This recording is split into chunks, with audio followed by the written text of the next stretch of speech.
Mən də bu evdə anadan olmuşam. Başımıza su tökülür, baxan yoxdur.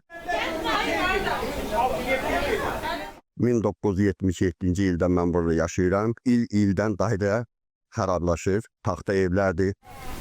Divarları çürümüş, dam örtüyü dağılmış bu tikililərdə insanlar hər gün təhlükə içində yaşayırlar.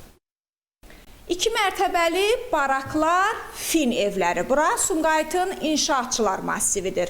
Buradakı evlər 2-ci Dünya müharibəsindən sonra Sumqayıtın tikintisində iştirak edənlər üçün tikilib. Sakinlər hal-hazırda bu evlərdə qəzalı vəziyyətdə yaşadıklarından narazıdırlar.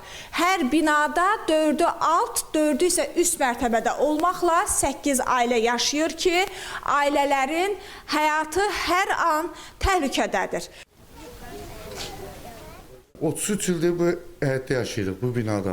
Kanalizasiya bir tərəfdən, həyətlər bərbad vəziyyətdə, küçələrimiz, binalarımız da bu vəziyyət. Hörümçək torunu xatırladan bu köhnə naqillərin təhlükə törətməyəcəyinə isə heç bir zəmanət yoxdur. Ani bir qığılcım ciddi fəsadlara yol aça bilər.